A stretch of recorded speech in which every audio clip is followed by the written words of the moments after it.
That Don't Sound Right is a podcast about talking the way we did before the internet, when you could not prove anyone right or wrong. All the expertise was contained in the people involved with the conversation. I'm Peter. I'm Cecil, and I hope you enjoy our conversations. And as you listen, if you find yourself silently saying, that don't sound right, send us a comment. You're one of us. And Spectrum did? Spectrum knew it was fraudulent. They closed it, and they just moved on.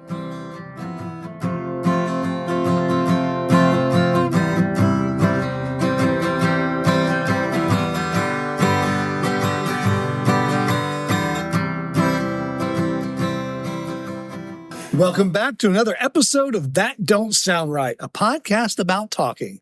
We're your co-host. I'm Peter Billman. I'm Cecil Davis. And we are just here trying to have a conversation without Google or fact-checking each other. Those things can so easily kill the conversation. Someone begged me this week to allow them to Google. I said, I'm not stopping you from Google.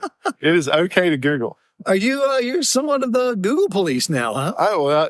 Evidently they perceived me that way, but I was not, but it did kill the conversation when we.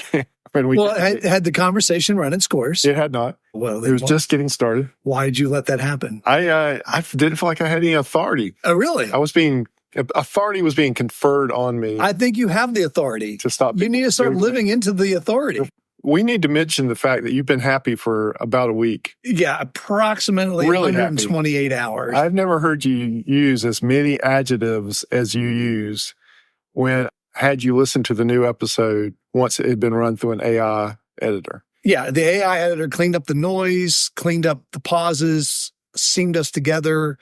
I'm wondering if any of the other listeners noticed, because I am blown away. I don't know that. And let me tell you, the audience, that he has this Cheshire grin on, and he tells me that's as excited as he gets. I'm happy that you're happy. I cannot believe you're not as happy and excited I am over the improved sound quality. I am very happy. However, I will say that no one's really mentioned it to me, so maybe nobody's besides you. I me. can tell it though. I can tell it between the episodes. Night and day. It really is. Night and day. But maybe nobody's listening that closely to us. No, not anymore. Or they're driving around with their windows open. This is just kind of background noise, or they have a noise on their car that they want to drown out, so they put us on there. And they might start hearing that noise again because we got rid of a lot of the background static. Or our sound quality's been so bad they quit listening. The numbers might indicate that, but not the 20,000 downloads. No, we're up there. By the way, this is Kid Bourbon. Ezra Brooks, 99. Yep, it's a new one. It was my Father's Day haul. If y'all been listening, you know that on Father's Day, on my birthday, which is the worst day to celebrate a birthday, is December 16th. This was my half birthday, June 16th. Oh, right? There you go, yeah. And I'm thinking about making the permanent move. To what? That my birthday's on June 16th. Yeah.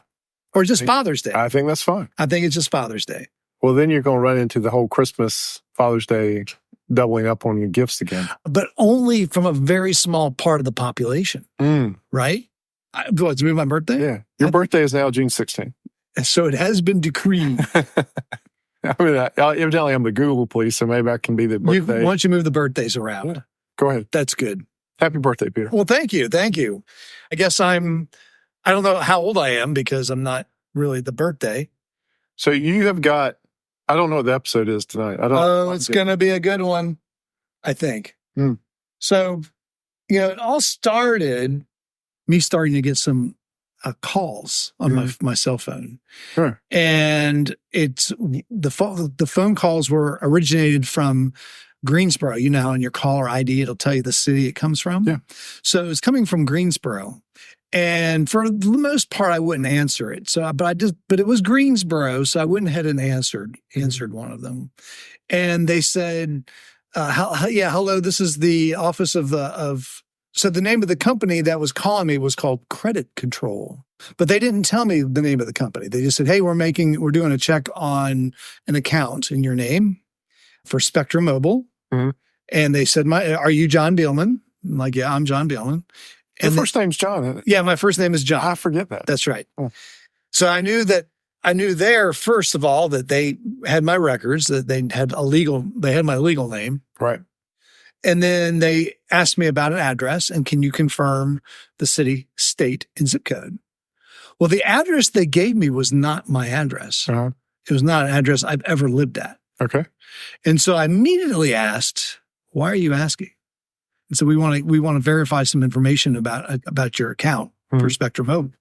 And I said, well, I don't have an account for Spectrum Mobile. It sounds like someone will open one in my name. And they kind of said, oh yeah, it does sound like that then, if this is not your address. Right. I said, okay, well, I need to call Spectrum Mobile and just take care of it. Yeah. So I hung up, didn't think anything of it. A couple weeks later, I get another phone call, same place, different phone number, but still area code and the first 3 digits and the first digit all from Greensboro. Okay. Okay. So different phone number, but almost the same. And it's a Greensboro number. Same thing. Hey, we're calling to verify some information about your account. I'm all in on this story now. All right. Okay. We're verifying some information on your account. I said, oh, well, you already called me, but I don't think I can tell you that city, state, and zip code. I don't think I should tell you. What's this about? And then they said, well, can you tell us the last four of your social? Oh, well, that's okay. Like, oh, now I'm starting to smell the fish. Right. Something ain't right. Something doesn't sound right. And so I said, oh, okay, no, I'm definitely not going to give you that information, but I'm going to go ahead and call Spectrum Mobile and get to the bottom of it. Right. Because the first time I hadn't, I just kind of blew it off. Yeah. So I called Spectrum Mobile and I asked them, hey, this has happened. This company called me. At the time, I didn't know the name of the company. They just said like credit control or something. And maybe they didn't even say they didn't even say the company. They're just saying they're doing a credit check or a check on an account open in my name. So I called Spectrum Mobile. I said, is this legit? Does this sound legit to you? And they said, well, let's see if you're in the system. Because I had not ever been a Spectrum mobile account holder. Never. Okay. I've never had a Spectrum. Right. And in fact, I was with Time Warner Cable. Okay. And I'd switched companies before they changed the Spectrum. So I had never been in the Spectrum system. Gotcha. And so I gave my name and I said, well, what phone number are you under? Well, they called me at this number. So I gave my number and they said, well, we don't have you there. And they said, what about your zip code? I said, well, my zip code right now is so-and-so. And they said, well, we don't have you there. Right. I said, well, can you look up the address, maybe the address? Did you have the address they gave you? I didn't at the time. I said, but I asked, can I be in there under some other address? They said, you could be, but we don't have a way of looking that up. I said, really? You can't look up my name and look up? There's no, we have to have at least 2 pieces of information, your zip code and your name and your address or your name and a phone number. Right. We need to have those pieces of information, at least 2 to get to this. I said, oh man, I don't have that. Right. But what do you think? What do you think's going on? She said, that doesn't sound legit to me. And then I mentioned them asking me for the last 4 of my social. Yeah. And they said, well, hey, we would never do that. And, I think you've seen that from other companies. Like, we would never ask you for the last 4 social of your last 4 of your social. So I said, okay, well then, all right, well, maybe they'll call back and I'll get the number. Or I'll get the address. I'll get the address. And this time I was ready. So I guess it's been about 3 weeks. And I got the call today. Oh, good. It was a Greensboro number again. And I'm thinking, these are my guys. Right. So they called. Said, hey, yeah, we're looking for John Beelman, doing a credit check, account check on a Spectrum Mobile account. Can you verify, is this John Beelman? And I said, yes, it's John Beelman.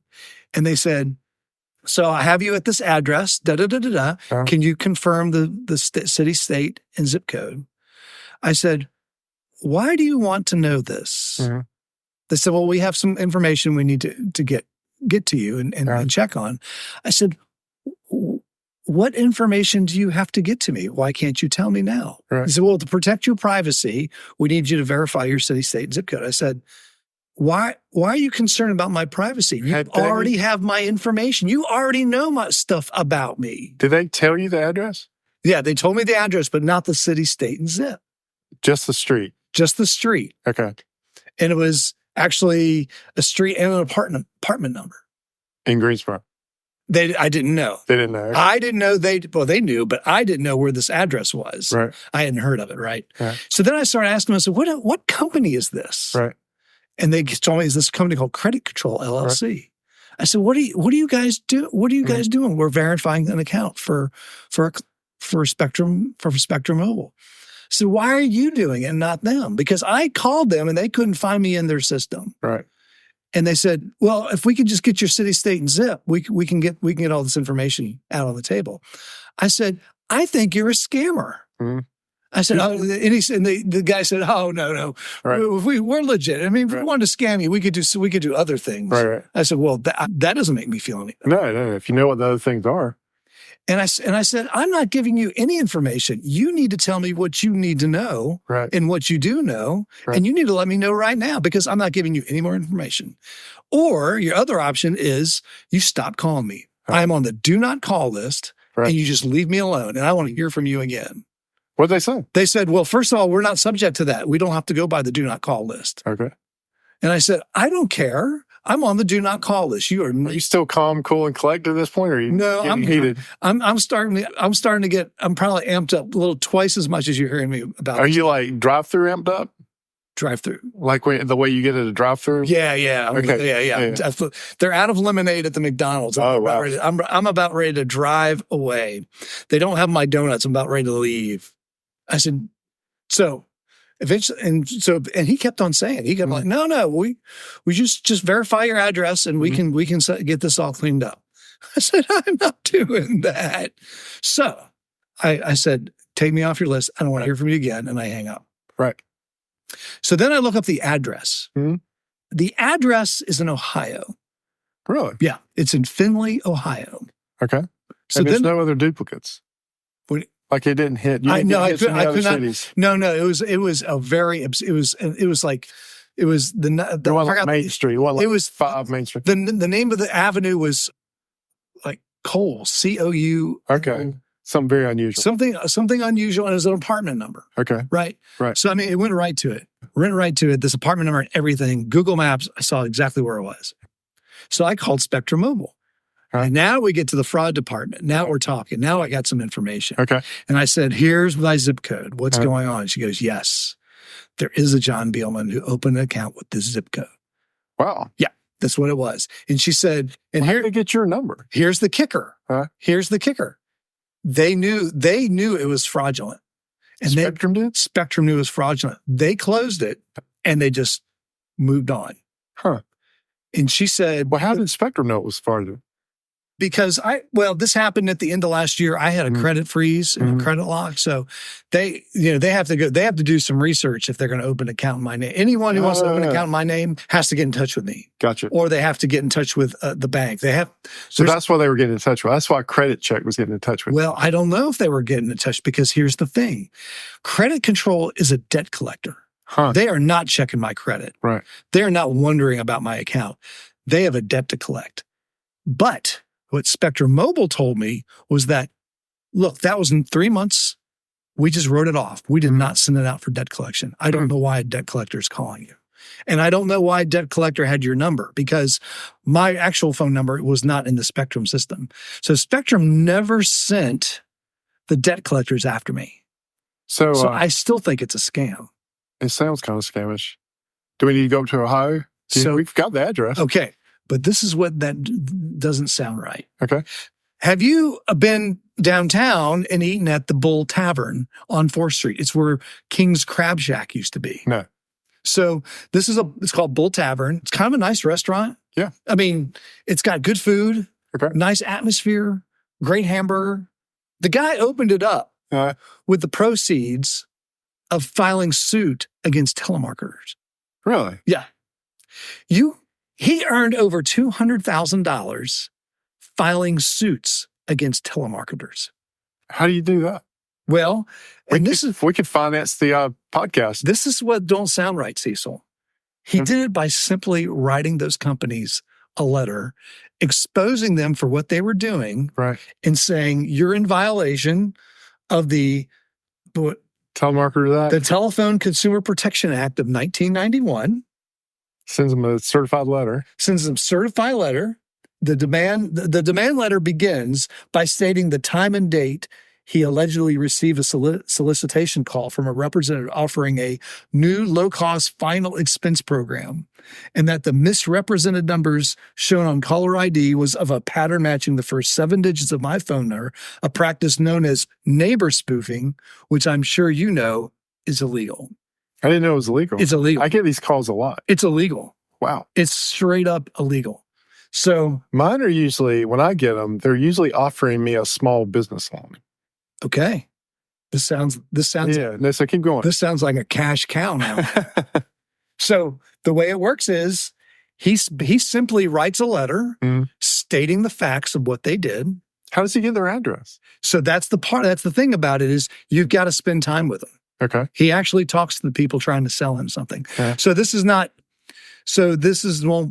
won't work on like a scammer just trying to get your bank account number. Yeah. It's not going to be that. It's legitimately someone trying to sell you something, but they should not be selling you something. Gotcha. They use the robocall. They use neighbor spoofing to get you to pick up. You've never given them permission to call you. And they're trying to sell you something. And sometimes they even misrepresent what they're trying to do. Do you have to be on the no-call list? Yes. First of all. Yes. So you have to confirm you're on the no-call list. Yes. Because I get one from Mount Airy. For months, it was at 3:00 every day. Yeah. It would come through Mount Airy, and it was the same folks. Yeah. And they were trying to give me like a business loan, like $500,000 in business loan or something like that. Write it out, man. Do you know the name of the company? No, I got to where I wouldn't pick it up. So start picking it up. Get the name of the company. Figure out where they are. Well, you've got the name of your company, right? I got the name of Are you going to write a letter? So here's the thing.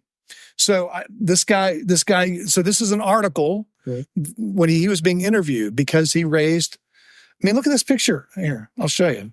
For our viewers, he is frantically scrolling to find a picture. Our viewers, our listeners. One day we'll have viewers. Oh, those are the checks that he's been sent? Yeah. Okay. All the checks. Are those, like, is he going through a lawyer to get these? Nope. Sometimes he's actually filing suit. Okay. But most of the time he says, he writes a letter to them stating what's going on. And he says, I'm demanding $10,000 in damages. And you need to give them to me or I will file suit. And when I do file suit, I'll do it. I'm entitled to triple the amount of damages. Was this in the paper? This was actually in the newspaper. Which you still get. Which I still get.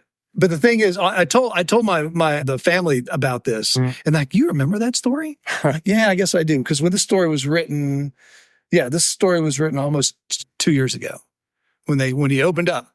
So the thing that don't sound right is that this guy was successful of getting over $200,000 in these checks, and he bought a restaurant and started a restaurant because he always wanted to do it. That's incredible. But you've got a good start here. You've got the first letter. So mine's a slightly different challenge. Okay. These guys aren't telemarketers. And so they were right. They're not subject to the Telephone Consumer Protection Act of 1991. You got to wait until someone calls you then. But they are subject to another act. What's that? Which protects consumers against predatory credit debt collectors. Okay. And that's what they're doing. Right. There's a list of rules that they're supposed to follow in order to do this. First, they need to announce who they are, and they're supposed to say what they're doing and what they're collecting for. These guys never did that. Can you write a letter then? So this is what I did. Yes, I can write a letter. Okay. I definitely can write a letter. But the thing is, they are still using neighbor spoofing, and that's $1,500 a violation. Really? $1,500 damages to me. Okay. They've done it 10 times, and I got record of all 10 of their calls. Oh, wow. Did you keep the records? I got the records. I've been keeping them. Well, it's on my phone. You know, so 15,000. You got the call history, right? Right. I got the call history. I can see. And they're all Greensboro numbers, and you can look them up. $15,000. And I'm going to ask them for 50, plus I'm ask them for the $1,000 they owe me for being a predatory debt collector. Is that all you can ask for $1,000? It seems like that's all I can ask. Right. If I could prove that I was, mentally or, emotionally distraught. You seem distraught. In my opinion, you're distraught. I'm actually excited. Man, I hope you get this. So we're going to try it. So y'all stay tuned. I'm going for it, man. I'm going. So here's the fun thing though. Okay. So I was trying to figure out how do I craft this letter because this guy didn't do it. I bet you I can go down to go buy a burger and ask him to give me a copy of the letter. Can you give me a copy of your letter? Yeah. But so I guess what I did. AI. I asked ChatGPT. So I told GPT the exact situation, and I said, write me a letter demanding these damages, and they wrote the letter. And this is before I did a little more research about the debt collectors not being subject to this particular law in full. Right. And then I said, does this change if this if the caller is a debt collector. ChatGPT immediately came back and says, yes, it does, but they're in violation of this. And they still violated the neighbor spoofing. So you can still get them on this. And by the way, here's the new letter you need to write. Oh, wow. Wrote the letter for me, man. Yeah. No, that's why AI, just how AI improved the podcast. He writes the transcript mail for us. Does it really? Where does the transcript go? It's a button that you click on Podbean. You can have the whole transcript of the show. No kidding. Yeah. I wonder if we need to upload that to the website. Yeah, it's there. I'll show you where it's at. Well, I wish you the best on this. I'm telling you, man. So, I mean, the thing is, one of the things he said is he doesn't always get the full amount, right? Usually he gets a call and they settle on something. Okay. I'll settle for $5,000. So is $10,000 what you can ask for from a neighbor spoofer? Yeah, $1,500 an incident. Oh, an incident. That's how he got up to $10,000. Yeah, I know exactly. Yeah, he probably had a lot of different calls. Okay. Yeah. Well, I need to start keeping up with these. You should keep up with these. I used to get one every single day. I mean, Bunny used to get several in a day. Yeah. Yeah, it would drive us nuts. Well, first of all, I need to confirm I'm on the do not call list, which I think I still am. So you go to, the easy way to do it is you go to donotcall.gov. All right, do not call, all one word, .gov. Right. Go in there, and they're going to ask you for your phone number and an email associated for when you registered. Okay. Okay. Yeah. So you might have to remember. We might be putting scammers out of business here on that. That don't sound right. At least telemarketers, and maybe putting some money in our listeners' pockets. Well, it could be, or our pockets. We could finance the podcast with this. Well, what do we need? What do we need now? Nothing. Really. Nothing. We got this amazing filter. Yeah. We don't even need these microphones. We could probably. That was quite a story. You had me on the edge of my seat for the entire story. Occasionally I'll mess with one of them when they call. Yeah. Just messing around. I'll say, well, how much can I get? And they're like, 500,000. I'm like, oh, that's great. Yeah. I'm like, do I have to pay it back? And they're like, yeah. And I'm like, oh, well, that's going to be a problem. That's right. That's right. Yeah. It's like, so that's, I'll need to get their address from them. Do it, man. Yeah. Do it. The only thing is, I think sometimes I get these calls on my work number. And I bet my work number's not on the do not call list. Maybe not. Maybe not. I need to get them on a cell phone. Yeah. Yeah. I wonder if you got texts, if that counts. Text count. They're not allowed to text you either. Okay. Yeah. Sometimes they'll text a number. That's also a violation. Because I'm getting those too. I'm getting texts for the odd thing is I got a text about selling some land that I don't own, but somebody in my family owns. And it was very detailed, but it wasn't detailed enough. Like there was enough details missing that I knew it wasn't the real deal. They probably just went through the deeds. Yeah, they just went through the deeds. Or the GIS, the geographical information. But it's strange that it came to my the text came to my cell for that. Very odd. Your personal cell? My personal cell. Yeah, okay. The world's getting very interconnected. Yeah, well, it's going to cost them. Yeah, I wish you the best. I hope you all the money in the world on that. That's pretty cool. I didn't know he opened the restaurant with that. Yeah, he used that money. First, he bought a bar, and then he sold the bar, and he moved to Winston and bought the restaurant. Well, maybe we should have. You know what? Maybe we should have I wonder if we can go interview him. I'm sure. Well, that's a fascinating story. Maybe we should go interview him, get the real. I mean, I just told you the real story. I mean, it's right here, but we can. It'd be fun to have him on the air. Yeah. Hey, maybe if I cash in, then we could say, hey, here's what I did. This is what I did. You inspired me. Let's have a hamburger. Go buy a burger and sit him down for the talk. All right, man. It doesn't sound right, but you've come to the end of that. Don't sound right. The money making edition.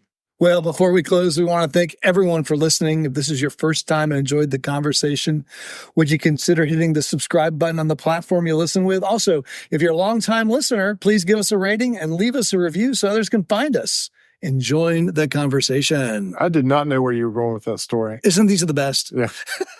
That one really is, because it's got my mind thinking now. That Don't Sound Right is a production of TDSR Podcast in conjunction with Camel City Studios. I am your co-host and no longer your sound engineer. I have lost a title. No. Yeah. No, the AI is our sound engineer. You still go in there and you cut and splice things together. Well, okay. Yeah. I mean, and you make sure that check mark on use AI is checked. I do check the check mark now. You are the sound engineer. I feel like I'm the assistant to the sound engineer. Well, you are doing, can I say, You're doing a fine job. I am Good. now. Good. It's made me happy that you're up. I'm still picking that up a little, but not full.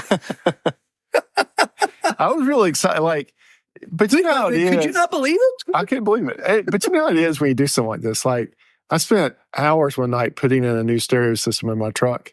And then I called Christy out there and I said, can you hear the difference? And she's like, yeah. And then I was like, but wait. I said, let me push this button. I pushed the button and she's like, yeah. Maybe. So I was a little hesitant. It's like whenever I change up my recipe for grilling hamburgers, I'll do a new spice or something.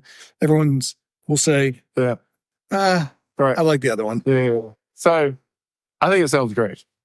Peter is your other host and web designer. Go see the website because he does put a lot of work into that. It is not AI generated like my work. Camille's our barista. She did some work for us tonight. Yeah, it was a good cup of coffee. Hopefully I wasn't slurping it too loud on the air. Emily is our graphic designer, and I used one of her new designs. Is it on the banner? You put the banner up? I put the banner up on my LinkedIn account. Thanks, Emily. Ella does our Instagram. Giorgio tests our merchandise, and we might have some new shirt designs here in the very near future. Is that right? Yep. Okay. And Brent is our international brand ambassador. And as always, listener number one is Scott. So until next week, keep talking. And stay curious.